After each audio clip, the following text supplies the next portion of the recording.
para hacer transacciones que un solo inmueble. Digo, es como poner una consulta médica para tratar un determinado caso, no sé, poner a alguien que vende hilo quirúrgico, obviamente que va a querer que le hagan una abertura. Bueno, me parece, y que podría ser entendible dentro de determinadas problemáticas, lo mismo que la aportación que hace el colegio de abogados a partir de esa materia. El tema es crítico cuando lo que tienen que determinar es sobre aspectos valorativos. Sí creo que hacen su aporte en la parte de legales que pueden llegar a involucrar determinados casos, como propietarios, derechos propietarios, daño a terceros, municipio, bueno.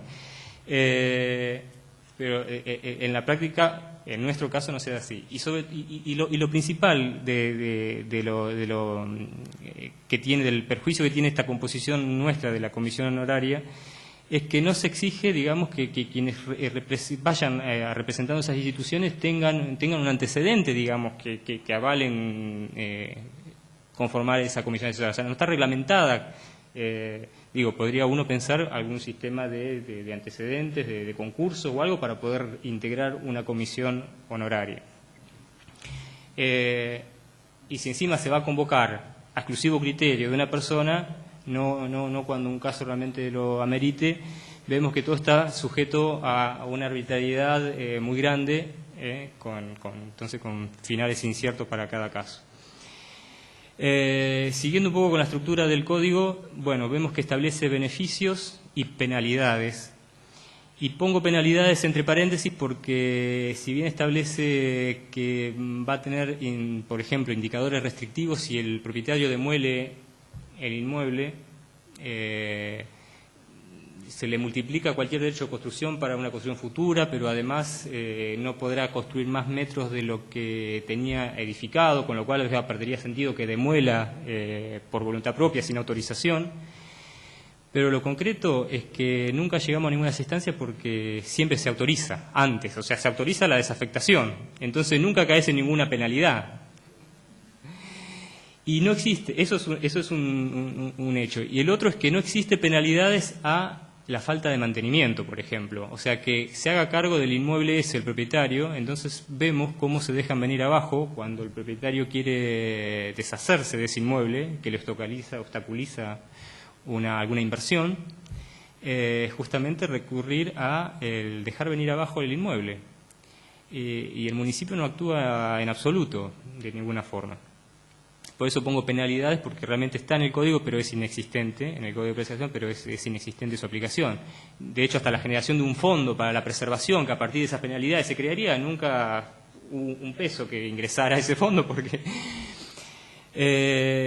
y dentro de los beneficios sí establece, después vamos a abordar un poco más en profundidad, visualizar esto, pero bueno, ahí vemos promoción del uso del suelo, asignación de indicadores urbanísticos especiales, exención de derechos de construcción, que no se dan automáticamente esas exenciones, es complejo, tiene que solicitarlo el propietario, firmar un convenio con el municipio, a veces lo hacen esperar años, hablábamos hace un rato, a veces hacen esperar años para que se firme ese convenio. Cuando debiera ser, si uno entiende que algo tiene los valores esos que decíamos al principio para la ciudad, tendría que ser una forma automática, una exención automática. Obviamente que tendrían que estar las restricciones también precisas para que no sea gratuito ese beneficio que se otorga. Y también tendría que ser un poco más equitativo, porque es otra de las deficiencias que tiene el código, que establece porcentuales distintos de acuerdo a esas categorías que decía hoy, A, B, C. A un inmueble categoría A puede llegar, porque se le reconoce mucho valor, a un 80 o 100%, con suerte de exención, de tasa de servicio urbano, que es la esencial o la única prácticamente, que si por un comercio puede acceder a otras tasas. Si es B recibe menos porcentaje, y si es C, inclusive dentro del chalet, que decía que es el que está en situación más crítica, a pesar de tener un valor superlativo, que no está bien encuadrado, recibe el menor porcentaje, cuando es el que tiene la mayor contexto agresivo y que debiera recibir mayor ayuda, cuando en realidad, y eso lo comparte la gente del área de patrimonio, debiera ser un 100% para todos los inmuebles, porque lo que significa en dinero ese 100% de la tasa ya está regulada por variables de categorías de esas determinadas cosas, o sea que si la propiedad vale más porque es mayor volumen edificado por determinadas cosas, que obviamente va a ser más costoso mantenerlo, la exención ya va a ser más alta porque la tasa es más alta de servicio urbano. Bueno, entonces digo, son los criterios que tiene nuestro código. Compensación urbanística, vemos ahí, la compensación urbanística está planteada como una opción dentro del código a través de la transferencia de indicadores remanentes, lo pueda transferir a algún otro sitio, pero está enunciado y no está reglamentado, estructurado de cómo se va a proceder y mucho menos se gestiona para que eso suceda tampoco. Entonces es bastante difícil que un propietario, por voluntad propia, se ponga a buscar a ver dónde, o él compre otro bien, otra parcela, o busque un comprador para poder transferir esos indicadores, sin tener, como les digo, una herramienta precisa que diga, bueno, no lo mismo un metro cuadrado acá que en otro sector de la ciudad, por distintas variables. Entonces hay ecuaciones, y eso lo tiene desarrollado la Ciudad de Buenos Aires en una ley de transferencia, donde esas ecuaciones están dadas. Acá no, acá solamente está a título enunciativo, con lo cual una sola vez se aplicó en Mar del Plata. Y después, bueno, lo de la creación de la comisión honoraria de carácter consultivo, que ya un poco mencioné.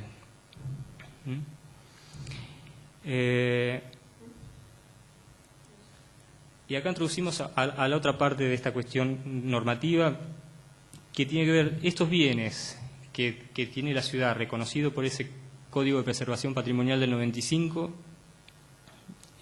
inmuebles son aproximadamente cerca de 300, más parcialidades y inmobiliarios llegan a 400, fueron declarados, como decía, puntualmente. Entonces esos caen en estas planchetas urbanísticas sin ningún tipo de articulación con ellas, entonces se enfrentan en esta dispersión que vemos que cae en distritos de distinta clase, residenciales o comerciales, de baja, media o alta densidad,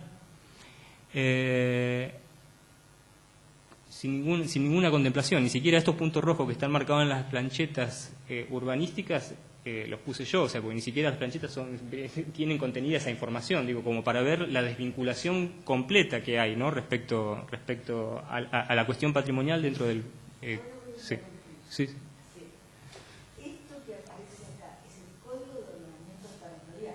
Sí. Que tenemos de la ciudad de Mar del Plata. Sí.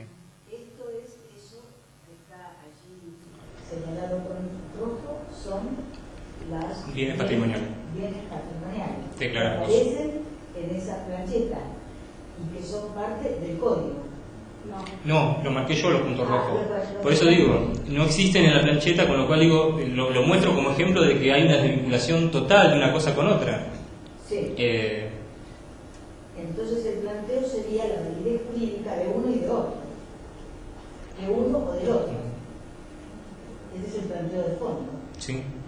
Está bien. Y estoy señalando justamente la falta de articulación de una cosa con otra. Teníamos un código con este esquema de mosaicos, de usos comerciales, residenciales, distintos grados de densidad en torno al centro, bajando hacia la periferia, un borde costero con otro indicador particular, y el listado de bienes patrimoniales, independiente de cualquier situación. O sea, uno después, cuando lo analiza una con otra, encuentra esta falta de correspondencia, o sea, porque tenemos muchos de esos puntos rojos, que vemos que nuestro patrimonio se caracteriza por una escala baja, 1 o 2 pisos de altura, un estilo arquitectónico particular. Entonces, imaginemos eso, inserto un R1, un R2, con edificación en altura, todo. Ahora vamos a empezar a desglosar todo lo que implica sobre el bien patrimonial. Es decir, que la ordenanza, perdón, ¿Sí? No, es decir, la ordenanza que se llama Código de Preservación Patrimonial, que no es un código igual, desde el punto de vista jurídico no es un código, la ordenanza del Código de Preservación Patrimonial, en realidad esa ordenanza no ha derogado este código. Entonces, el tema es la validez jurídica de uno y de otro. Sí. Ese es el interrogante. Bien. Ahí está. Bueno. Porque ahí hay una zonificación. Para los bienes patrimoniales no hay una zonificación. Hay una zonificación para Mar del Plata. Sí, para el Código de Ordenamiento Territorial. Sí.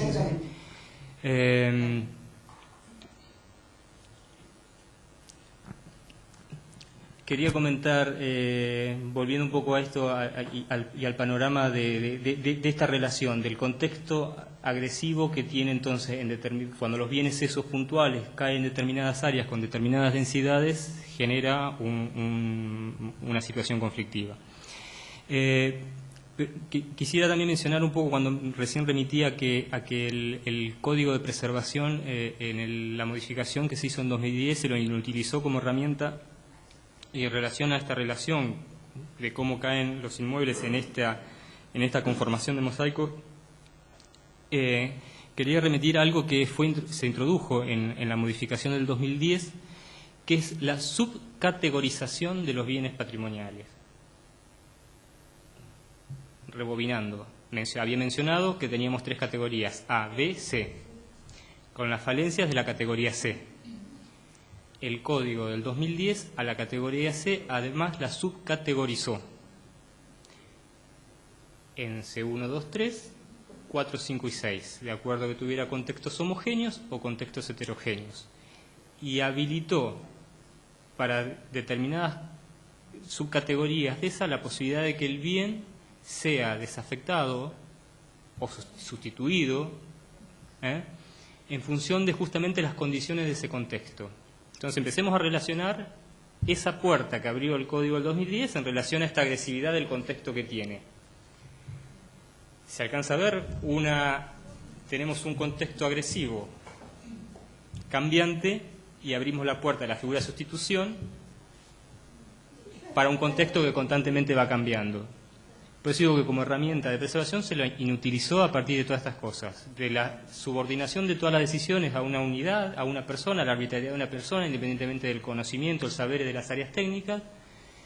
Con la subcategorización se abrió la puerta, o sea, porque el proceso corrosivo está presente, entonces tarde o temprano todos los inmuebles van a poder caer en una de esas categorías que habilite la sustitución, e introdujo esta figura de sustitución que conceptualmente es algo erróneo, porque si uno reconoce que algo tiene valor patrimonial, y reforzándolo del pilar que mencionaba antes de testimonio, no hay nada que lo pueda hacer reemplazar. Por más cualidades que tenga lo nuevo, si yo pierdo el valor de testimonio, no lo reemplazo con nada.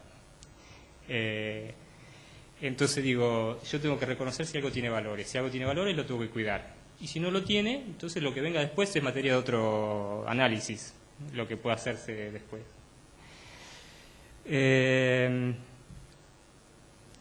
Bueno, esta confrontación, vamos a empezar a ver los perjuicios que genera sobre los bienes patrimoniales esta falta de articulación entre Código de Preservación y Código de Ordenamiento Territorial.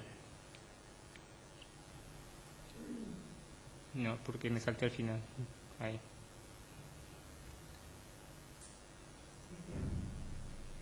Ahí. Sí, te escucho. ¿Fue promovida por iniciativa del Departamento Ejecutivo por un bloque de concejales diferente al oficialista? A ver, qué pregunta. Mira, yo no tengo problema, lo voy a decir con todas las letras. Fue fogoneada por quien en su momento fue presidente del Colegio de Arquitectos, que después fue secretario de Planeamiento Urbano. Y a instancia de la decisión del poder político se gestó en el 2010 el cambio de Código de Preservación con la gestión actual. Y con el rechazo obviamente de segmentos de oposición que rechazaban.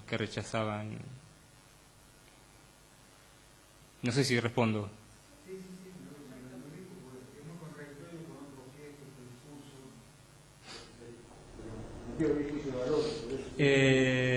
No, yo tampoco.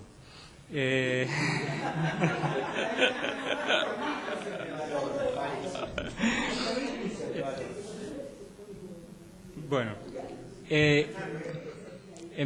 empezando a ver esto de contextos, conflictos. Entonces, retomando, bienes declarados puntualmente, pero insertos en un tejido complejo, ya del nacimiento en el 95 del Código, pero además cambiante. Y remarco la palabra cambiante y muestro ahí gráficamente un ejemplo de esta dinámica de cambio de nuestro Código de Ordenamiento Territorial. Para mostrarlo, en el sector este de la Loma Estela Maris, podemos ver los indicadores que teníamos en el 88, no sé con qué anterior al 98, por estos recortes del 98, y los que pasó a tener a partir de la revisión de toda la normativa en el 2000, con la revisión del código y la compilación, el texto ordenado, cómo es que le llaman texto ordenado, si es un CD, bueno. Podemos ver cómo cambia el Estela Maris de tener básicamente el R7, un indicador bien bajo que acompañaba perfectamente. Veamos, no tengo un puntero, pero bueno, veamos allá el sector de la Loma. Podemos verla en aquella primera imagen, la gran cantidad de puntos que tiene, la concentración de puntos que tiene. Recordemos de vuelta con las imágenes previas las características de nuestro patrimonio. Entonces decimos que el R7 que teníamos ahí era bastante adecuado para que se acompañe esos bienes, se mantengan esos bienes patrimoniales. Y un R que ahí, bueno, ahí tenía otro, E5B, se llamaba el sector del borde costero, creo, no sé si figuraba era E5B. Y veamos en el 2000 cómo pasa a tener, o sea, el R3 que pertenecía solamente al borde costero con alguna densidad, con limitaciones muy precisas y muy sabias que tenía el código, se metió completamente en el interior de la Loma Estela Maris, inclusive con un sector de C1A, o sea que la máxima densidad posible.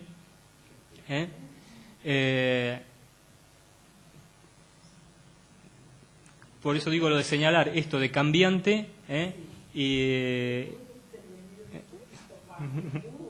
sí, pero está bueno, sería bueno que se vaya dando el diálogo, si somos pocos, me gusta. Que se vaya dando el diálogo. Sí. Yo creo que hay una cuestión, hay una cuestión, perdón, que voy a interrumpir con una clasecita de derecho. Yo creo que aquí hay una cuestión que es el conflicto o la validez jurídica de una ordenanza de patrimonio con un código de ordenamiento territorial. Es decir, ¿cuál es el que tiene valor jurídico a los efectos de la vinculación con el derecho de los propietarios? Este es un tema que después lo vamos a ver, ¿no? Pero aquí se da claro. El Código de Ordenamiento Territorial es un código madre, ¿cierto? Como los COU, el Código de Planeamiento Urbano, etcétera, son códigos madres, son códigos generales de las ciudades. Una ordenanza de ordenamiento territorial, que yo no le llamaría código, realmente una ordenanza, es un código de preservación, ustedes le llaman código de preservación patrimonial, es un poco ambicioso. Yo le llamaría una ordenanza que en realidad, justo estoy hablando con Silvia, que en realidad no son concordantes. Entonces, por lo tanto, no hay una articulación entre un código de ordenamiento territorial y esa ordenanza. Porque no, en las normas tienen que ser concordantes. No pueden ser, es decir, si se dicta una norma, hay una pirámide jurídica.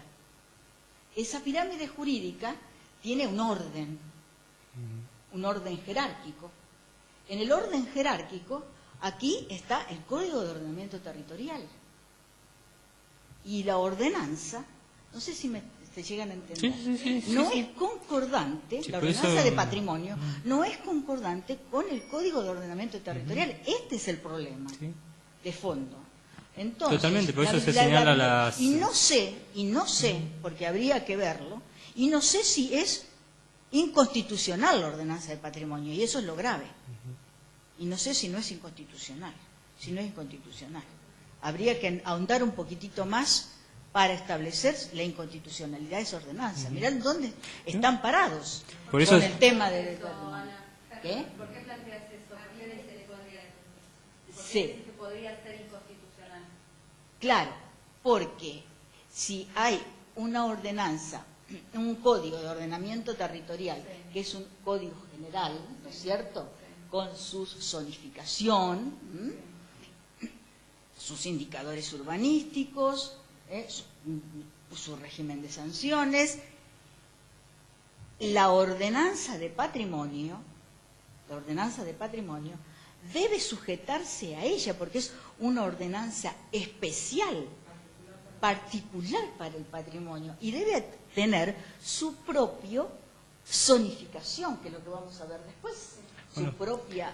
Por eso, pero acá no lo Entonces, tiene, no tiene zonificación, por eso digo, está declarado puntualmente, y lo señalé al principio, unilateralmente por parte del municipio. Estamos en un plan acá de confianza, ¿no? Al tener bienes individuales señalados, la inconstitucionalidad estaría dada por qué afectar a un propietario y por qué no afectarlo al otro. Totalmente. Entonces, se estaría violando el principio de igualdad ante la ley. Bueno. ¿Que sea la adhesión voluntaria? Porque, digamos, Bueno, la adhesión voluntaria. Ana María, si me permite retomar un poco el discurso. Sí. Lo que está señalando, bueno, por eso yo señalé al principio lo de la declaratoria unilateral por parte del municipio. En el Código del 2010 pasó a ajustarse, como lo exige provincia, que sea con la aceptación del propietario para declarar un bien privado.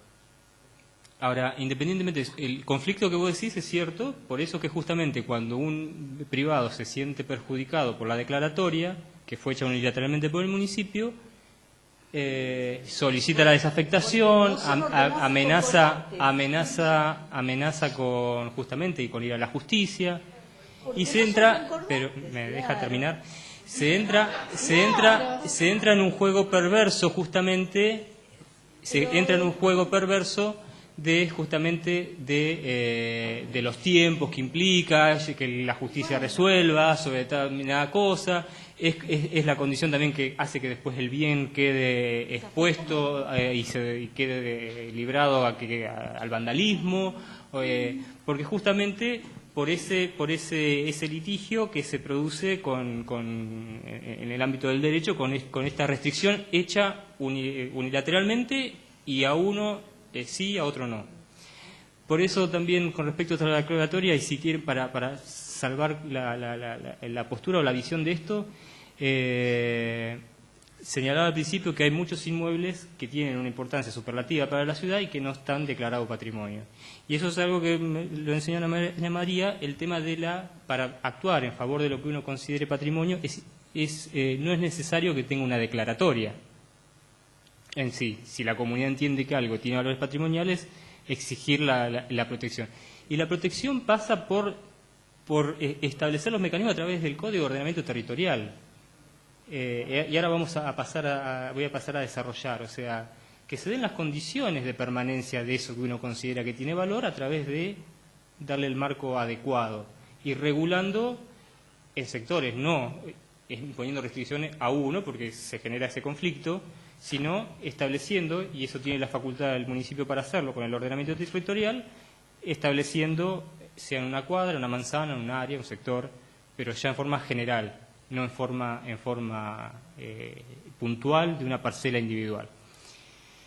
A ver, porque ahora tengo que retomar, porque por dónde iba con todo esto. Bueno, mostrar este primer conflicto, porque aparte de todo ese conflicto de la falta de articulación de una cosa con la otra, y la agresividad que significó entonces superponer las dos cosas, el código no fue una cosa estática, sino que fue cambiando y haciendo ese contexto cada vez más agresivo, y acá tenemos este ejemplo, pero vamos a ver ahora cómo se fue complejizando más la cuestión ahora. Siempre apuntando no a una cuestión urbanística, a un criterio ambiental, sino que a un proceso especulativo en torno al suelo. Digo, este corrimiento de indicadores, obviamente acá estamos viendo una cosa que no se contempló. Tenemos algo que tiene valor cultural, histórico, simbólico para la ciudad. Y sin embargo el indicador urbanístico creció en una medida. Entonces, ¿cuál fue el criterio? El criterio no fue ni lo patrimonial ni lo ambiental, fue el especulativo del valor del suelo más metros cuadrados en determinados sectores a peticiones de alguien. No tuvo otro fundamento, ¿se entiende? Bueno, algunas cosas que se fueron ya echando y adelantando de los perjuicios de esta falta de articulación de una cosa con otra. El aumento del valor del suelo y la presión inmobiliaria que eso implica. Lleva a que el propietario, entonces, que tiene un inmueble de 2 pisos de altura, X metros cuadrados, pero hoy le está permitiendo el código hacer 5, 6, 10 pisos, obviamente que va a estar tentado de deshacerse de ese inmueble y gestione o amenace con la demanda de que le quiten la restricción que tiene. Si no, entra en ese juego de que el bien se abandona y queda como, bueno, vemos ahí ese ejemplo del ex Hotel Lafayette o Villa Carmen. Y también, y si así todo se tiene voluntad de no perder, de no desafectar o no destruir, es ese FOT remanente, la imposibilidad de poder completarlo y que eso que se construye no sea agresivo al bien patrimonial. ¿Me explico? Y en este punto, bueno, se está, si se quiere, violando el espíritu del Código de Preservación Patrimonial, que en una de esos, veíamos en esos punteos de los beneficios que otorgaba, era la posibilidad de establecer indicadores particulares que, aun cuando no cuente con demasiado FOT remanente como para completar y construir, está habilitando a que justamente le autoricen, vía excepción, a construir más metros cuadrados de lo que el Código de Ordenamiento Territorial está permitiendo en ese inmueble. Digo, pero entonces esto de la presión inmobiliaria es a través del aumento de los indicadores y o del código. Circunscribámonos un poco a esta primera contraste entre